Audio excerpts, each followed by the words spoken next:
शेकडो कोटीचा निधी मुरबाड विधानसभा मतदारसंघात खर्च करण्यात आला असताना आदिवासी वाड्यांना अद्याप रस्ते उपलब्ध झालेले नाहीत.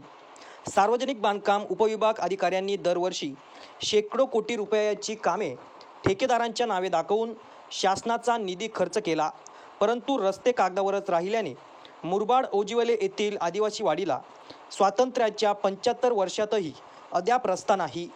ओजिवले आदिवासी वाडीमधील एका गरोदर महिलेच्या पोटात दुखू लागल्याने तिला रस्ता नसल्याने कोणतेही वाहन ॲम्ब्युलन्स घेण्यासाठी पोहोचू शकले नाही. त्या गरोदर महिलेला चक्क गावातील माणसांनी चादरीची डोळी करून रुग्णालयात नेल्याने तिच्यावर आलेला संकट टळला आहे. ठाणे जिल्ह्यातील अतिदुर्गम भागामधील मुरबाड तालुका येथे दरी खोऱ्यात मोठ्या प्रमाणात आदिवासी वस्ती आहे.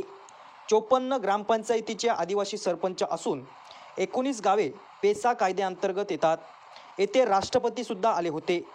याच ठाणे जिल्ह्याचे एकनाथ शिंदे मुख्यमंत्री आहेत. येथील सार्वजनिक बांधकाम उपविभागाच्या शेकडो कोटी रुपयाच्या भ्रष्टाचाराला भाजपा, शिवसेना, काँग्रेस, राष्ट्रवादी अशा सर्वांच्या सरकारमध्ये प्रोत्साहन मिळाल्याने मुरबाडचा दुर्बल आदिवासी भाग आजही रस्ते, पाणी, आरोग्य, रोजगारापासून दुर्लक्षित आहे. गौरव शेलार, YML न्यूज, मुरबाड.